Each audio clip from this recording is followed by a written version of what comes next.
Bismillahirrahmanirrahim. Assalamualaikum warahmatullahi wabarakatuh. Terima kasih Bapak Ibu guru yang hebat semuanya telah hadir di kesempatan ini untuk saya bisa mensosialisasikan filosofi Ki Hajar Dewantara dan budaya positif di sekolah kita. Yang pertama tentang latar belakang. Jadi budaya positif merupakan salah satu ciri dari sekolah yang menanamkan pendidikan karakter pada murid.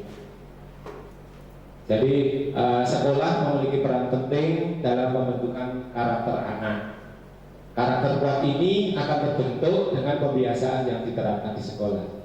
Jadi pembiasaan yang telah kita lakukan Bapak Ibu di sekolah ini akan membentuk karakter positif untuk anak-anak. Mungkin kita semua sudah menjadi guru ini sudah menerapkan beberapa pembiasaan baik di sekolah dalam rangka pembentukan karakter dan budi pekerti siswa. Dalam penerapan budaya positif, tugas guru adalah menuntun murid agar memiliki karakter yang kuat yang dituangkan dalam visi, misi, tujuan, dan program sekolah. Jadi penerapan budaya positif ini Bapak Ibu, ini harus sudah tertuang dalam visi sekolah ataupun tujuan ataupun program. Jadi penerapan budaya positif memang harus terprogramkan sejak ajaran baru biasanya sudah kita buat untuk penerapan budaya positif di sekolah. Hal ini sesuai dengan makna pendidikan menurut Ki Hajar Dewantara. Ini tadi sudah saya jelaskan. Jadi pada dasarnya anak-anak itu hidup dan tumbuh sesuai dengan kodrat yang dimilikinya. Jadi pendidikan itu hanya menuntun anak sesuai dengan kodrat. Jadi kodrat yang ada pada anak, yang pertama adalah kodrat alam. Kemudian yang kedua adalah kodrat zaman. Nah, kodrat alam sendiri adalah yang berkaitan dengan sifat dan bentuk lingkungan di mana anak berada.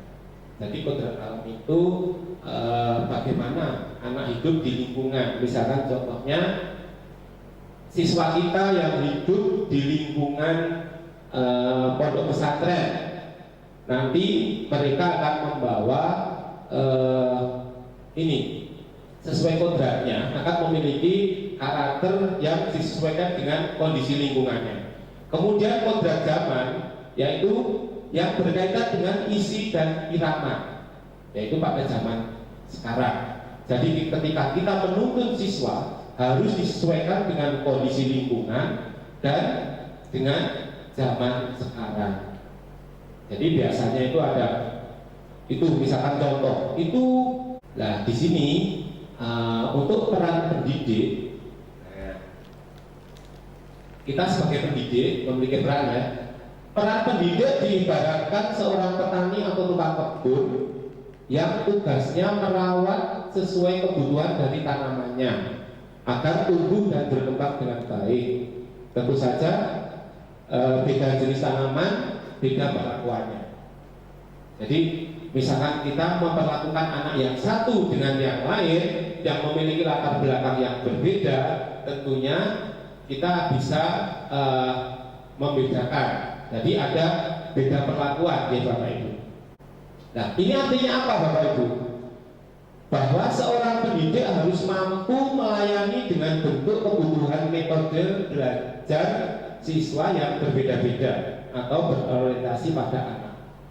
Jadi kita itu kalau dalam sekolah istilahnya kalau yang sering ini ya sekarang yang lagi boomingnya ya, pendidikan yang menghamba pada siswa. Jadi menghamba di sini bukan kaitannya makhluk dengan Tuhannya, tapi menghamba itu adalah berorientasi pada anak dan menciptakan merdeka belajar. Nah, merdeka belajar di sini dimaksudkan memberikan kebebasan kepada anak untuk berinovasi. Nah, menurut Bapak Ibu, sudahkah Merdeka Belajar itu diterapkan dalam kelas panjenengan? Kira-kira sudah apa belum? Sudah, luar biasa. Jadi memang Merdeka Belajar ini memang filosofi Ki Hajar Dewantara dalam menuntut siswa memberikan kemerdekaan belajar yang penuh kepada siswa. Nah, apa itu Merdeka Belajar? Ya, sesuai dengan Ki Hajar Dewantara, ya. Merdeka Belajar artinya guru dan muridnya memiliki kebebasan untuk berinovasi, kebebasan untuk belajar dengan mandiri dan kreatif. Nah, kalau di SMK ini memang benar-benar Merdeka Belajar karena siswa diberikan kesempatan untuk belajar sesuai dengan bakat dan minat yang dimilikinya. Misalkan yang pengen belajar kelas, bubut, itu nanti tempatnya di pemesinan. Kemudian yang pengen belajar mobil, servis mobil, tempatnya di TKRU. Dan kemudian yang pengen servis sepeda motor, nanti tempatnya di BPSN. Kemudian ada TKJ dan multimedia. Itu kebebasan dalam belajar ya, secara mandiri. Nah, kemudian untuk belajar kreatif, jadi Bapak Ibu semua harus memfasilitasi kita untuk menciptakan Merdeka Belajar ini, harus memfasilitasi anak-anak kita dalam mengeluarkan ide atau gagasan atau kreativitas yang ada pada dirinya. Jadi yang dimaksud kemerdekaan belajar di sini begitu Bapak Ibu. Jadi selain gurunya, karena seorang guru itu harus senantiasa belajar terus, ojo nanti muridnya lebih terkok guru ini. Jadi guru itu harus senantiasa berinovasi. Nah, harus senantiasa berinovasi, jadi bisa menuntun siswa dalam berinovasi dalam mensukseskan Merdeka Belajar sesuai dengan harapan. Jadi pada intinya kita semua sebagai guru di sini harus mampu berkolaborasi dengan siswa untuk saling berinovasi, untuk saling kreatif, untuk saling kreatif dalam mewujudkan praktek baik di sekolah. Kemudian penerapan budaya positif di sekolah. Mungkin akan sedikit saya ulas, nanti untuk selebihnya mungkin yang ada di yang saya bahas ini ada yang belum, karena sudah dilaksanakan Bapak Ibu belum tulis di sini, nanti bisa saling berkomunikasi dan berkoordinasi. Jadi untuk menciptakan praktek baik di sekolah secara bersama-sama, kita bergerak bersama-sama. Yang pertama yaitu perubahan paradigma belajar. Nanti akan saya ulas satu persatu ya Bapak Ibu. Kemudian yang kedua yaitu disiplin positif. Yang ketiga yaitu motivasi perilaku manusia. Kemudian yang keempat adalah kebutuhan dasar. Yang kelima yaitu posisi kontrol restitusi. Kemudian yang keenam adalah keyakinan kelas.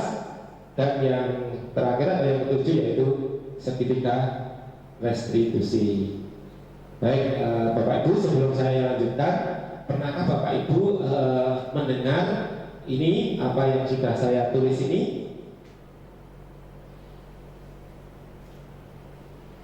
Sudahkah pernah mendengar ini? Ada yang belum. Oke, terima kasih. Ya, baik. Kalau ini banyak yang belum, akan saya ulas satu persatu Bapak Ibu. Nanti kita akan belajar bersama intinya. Yang pertama yaitu perubahan paradigma belajar. Ya, untuk membangun budaya positif, sekolah perlu menyediakan lingkungan yang positif, aman, dan nyaman, agar murid mampu berpikir, bertindak, dan mencipta dengan merdeka, mandiri, dan bertanggung jawab. Nah, lingkungan yang aman ini tentunya kita berkolaborasi. Kita harus berkolaborasi satu sama lain.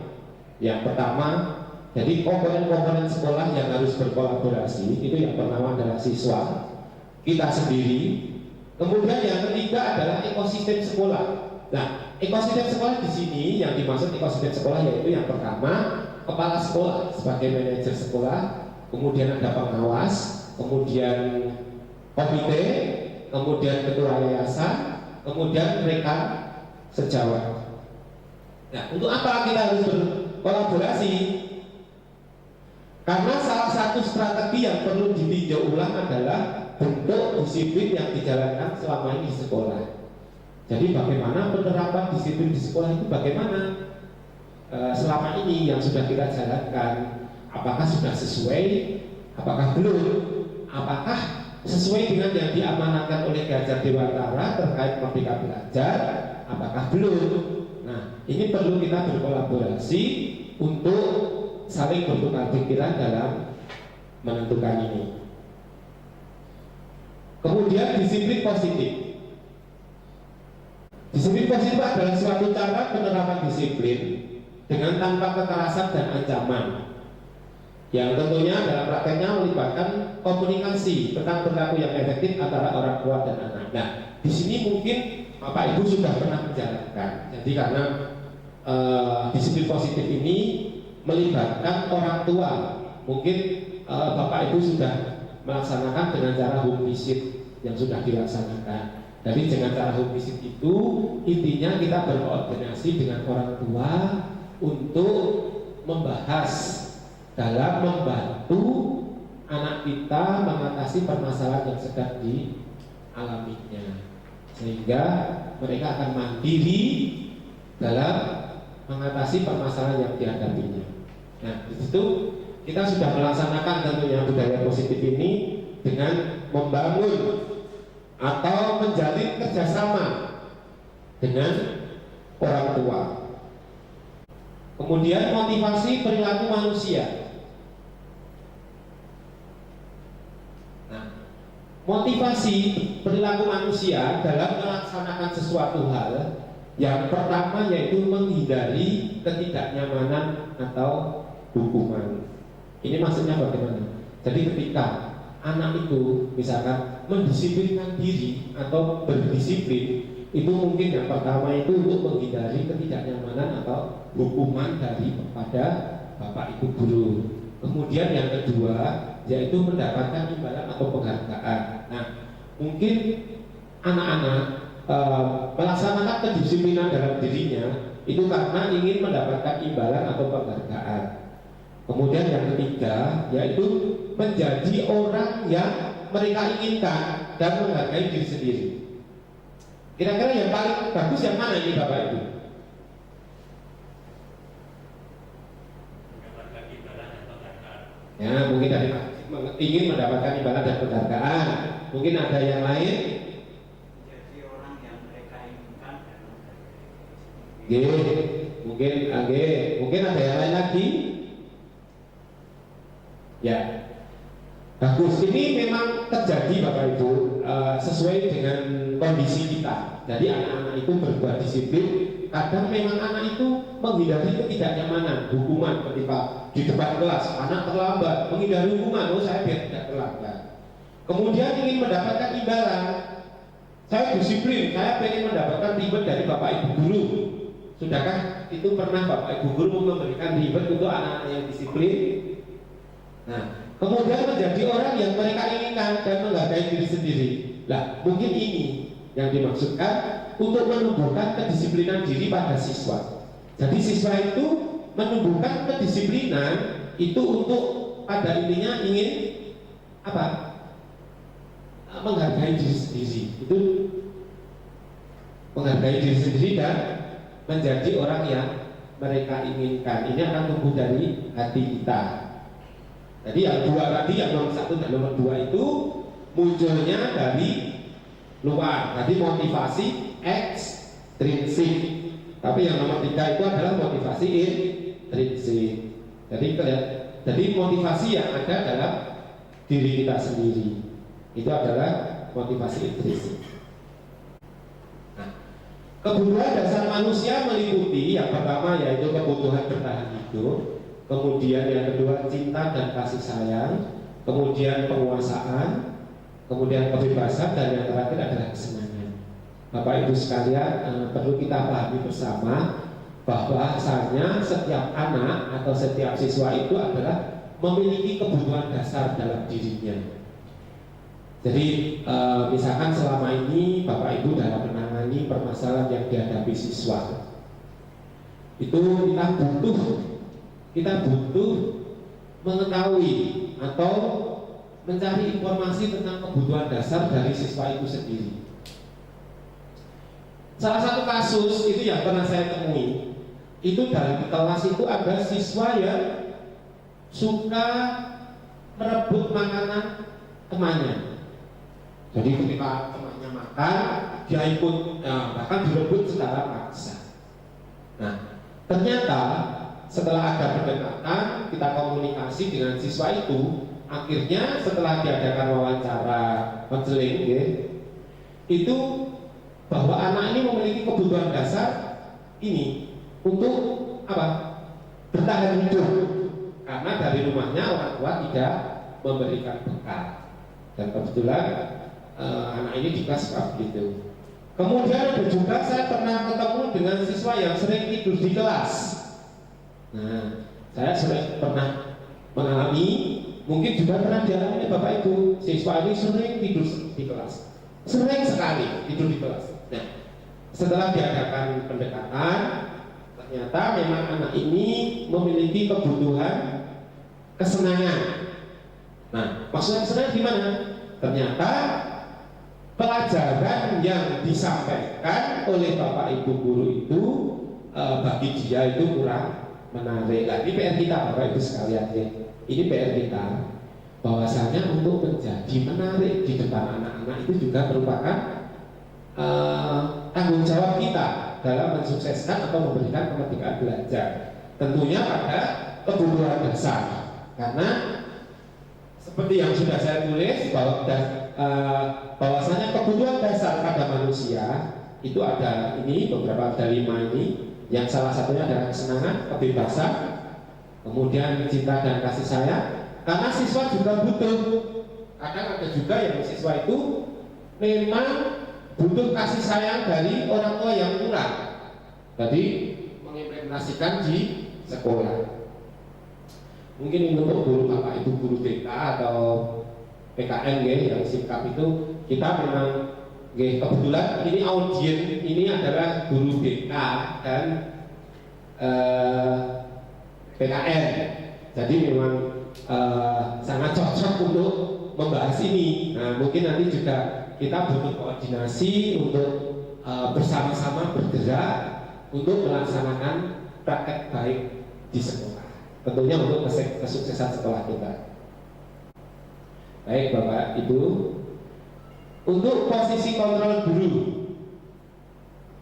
jadi pada dasarnya terdapat 5 posisi kontrol guru. Di antara adalah penghukum, pembuat orang merasa bersalah, teman, pemantau, dan manajer. Nah, di sini untuk Bapak Ibu sendiri, misalkan mendapatkan siswa yang bermasalah, ini kira-kira yang sering digunakan yang mana Bapak Ibu? Yang sering Bapak Ibu jumpai? Menghukum, Pak. Menghukum, ya biasanya begitu. Mungkin ada lagi? Memantau. Oke. Nah, terus apa Bu Novi? Pribadi Bu Novi? Manajer. Dari Pak Jarwito membuat orang merasa bersalah. Itu biasa yang terjadi Bapak Ibu di dunia pendidikan, khususnya di sekolah. Itu dalam menangani kasus permasalahan yang dihadapi oleh siswa, itu memiliki 5 posisi kontrol yang sudah saya sampaikan ini. Tadi rata-rata begitu. Ada tipe guru yang memang ada siswa yang melakukan suatu tindakan yang mungkin melanggar kata tertib apa, langsung hukum. Nah, mungkin ada juga yang ada siswa melanggar, itu dibuat dia merasa bersalah. Kemudian ada juga tipe Bapak Ibu guru yang apabila ada siswa yang melakukan pelanggaran itu diadakan didekati, diajak berteman. Kemudian ada juga yang pemantau, kemudian ada manajer. Nah, layanan manajer ya begitu. Jadi manajer itu memantau dan menghukum. Jadi ada dua, memantau dan menghukum. Jadi dari pemantauan kemudian ya dihukum layaknya ketika di dunia kerja itu. Jadi di sini disebutkan posisi kontrol manajer. Kemudian keyakinan kelas Bapak Ibu. Nah, keyakinan kelas ini merupakan pernyataan universal yang bersifat lebih abstrak dari peraturan dan senantiasa dibuat dalam bentuk positif. Nah, ini mungkin sebelum saya sambil berdiri ya. Untuk keyakinan kelas sendiri, mungkin dari Bapak Ibu ini sudah sering sekali untuk melaksanakan yang namanya keyakinan kelas atau kesepakatan kelas yang dibuat secara bersama-sama dengan siswa. Nah, mungkin dari Bapak Ibu bisa memberikan contoh kesepakatan seperti apa yang sudah pernah diterapkan. Mungkin dari Bu Misi dulu, kesepakatan kelas mungkin yang pernah diterapkan seperti apa?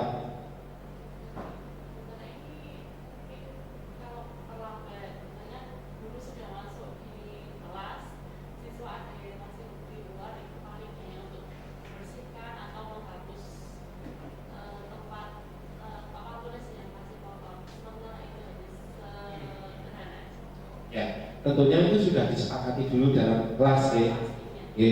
Mungkin satu lagi Bu Dia, biasanya seperti apa Bu Dia kesepakatan kelas yang diterapkan dalam kelas itu sendiri, kelas panjenengan? Biasanya kalau murid ada yang gaduh, memang saya suruh berdiri di depan teman-temannya. Tentunya sudah disepakati ya, sudah disepakati. Jadi mungkin ada yang lain untuk kesepakatan ini, mungkin Pak Adi selaku guru PKN. Baik Pak, kami dari guru PKN selama kami melakukan pendidikan anak di SMK PKN ini, di awal kami bersepakatan dengan siswa. Nah, kadang-kadang siswa itu kan ada yang kiri ya Pak.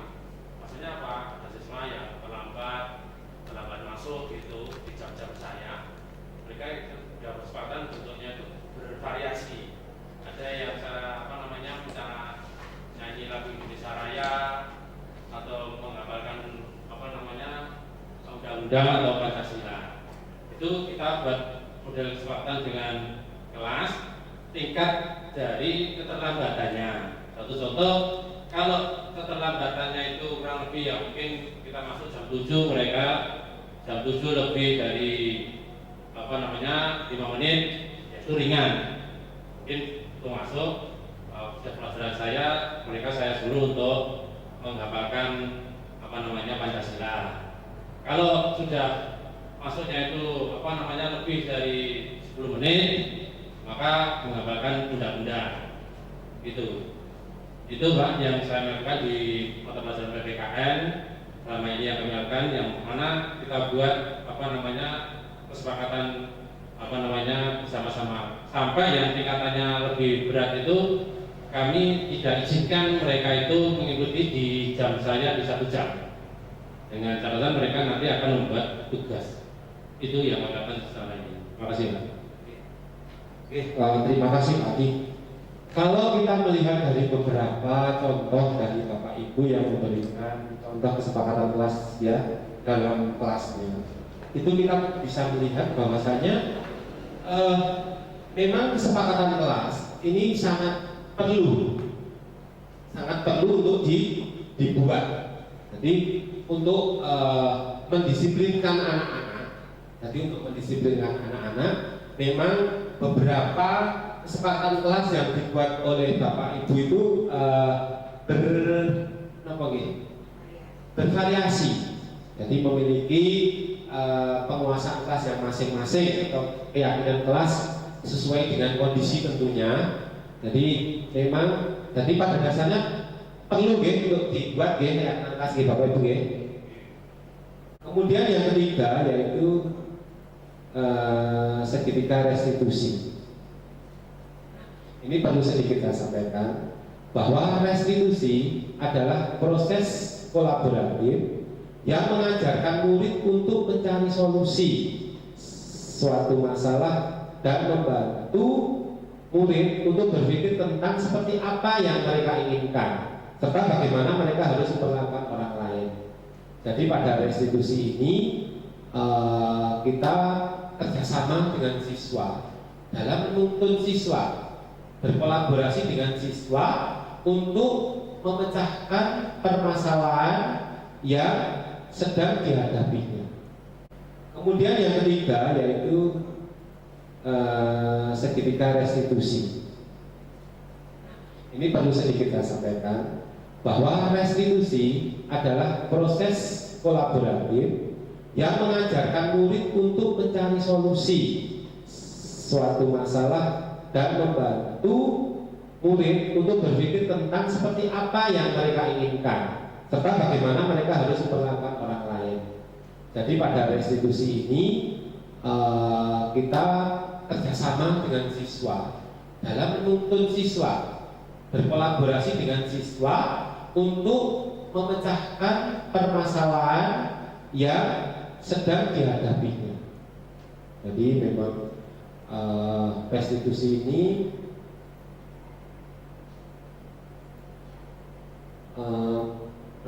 perbedaan dari restitusi ini adalah merupakan wujud validasi dari tindakan yang salah, yang mana senantiasa menanyakan keyakinan dan menstabilkan identitas serta merupakan hal yang menarik di luar dugaan. Jadi ketika menangani siswa dengan menggunakan segitiga restitusi ini, kita dalam penanganan siswa ini memang memberikan kemerdekaan belajar yang penuh kepada siswa. Karena siswa diajak untuk menemukan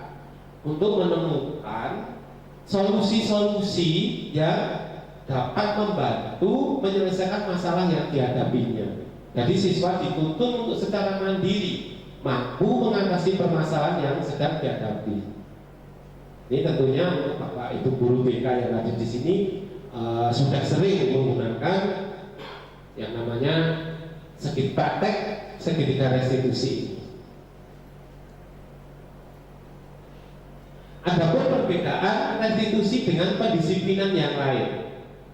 Jadi akan saya jabarkan perbedaan dari restitusi dengan pendisiplinan yang lain. Yang pertama, restitusi itu bukan untuk menebus kesalahan, akan tetapi untuk belajar dari kesalahan. Jadi di sini siswa itu nanti diajak berkomunikasi tentang permasalahan yang dihadapi. Jadi kemudian yang kedua, restitusi dijalankan untuk memperbaiki hubungan dan memperkuatnya. Jadi di sini pada restitusi ini guru dan siswa itu membangun hubungan yang erat untuk membangun suatu keyakinan atau kepercayaan. Dengan kepercayaan yang kuat nanti akan mudah membantu siswa dalam menyelesaikan permasalahan yang dihadapi. Kemudian yang ketiga, restitusi merupakan sebuah tawaran dan bukan paksaan. Jadi restitusi ini merupakan sebuah tawaran. Jadi siswa ditawari metode yang bagaimana yang kiranya sesuai dengan yang kalian harapkan. Pendekatan apa yang mungkin yang kalian harapkan. Nanti untuk lebih jelasnya akan saya beri contoh untuk kegiatan model ini. Kemudian yang keempat, restitusi itu menuntut untuk melihat ke dalam diri dan mencari kebutuhan dasar yang mendasari tindakan. Tadi di depan sudah saya sampaikan bahwasanya setiap menangani atau menghadapi permasalahan yang dihadapi siswa dan kita membantu, kita akan menggali sedalam-dalamnya kebutuhan dasar apa yang diinginkan oleh murid itu sendiri. Jadi setelah kita menggali kebutuhan dasar yang diharapkan oleh anak itu sendiri sesuai dengan kebutuhan anak itu sendiri, nanti kita akan mudah dalam membantu siswa untuk mengatasi permasalahan yang sedang dihadapinya. Kemudian ada salah satu contoh kasus nih, karena berdasarkan informasi dari beberapa guru mata pelajaran, dia sering tidak mengikuti pelajaran tanpa keterangan. Ini namanya apa? Membolos ya? Membolos. Nah, itu adalah langkah restitusi. Terima kasih Bapak Ibu telah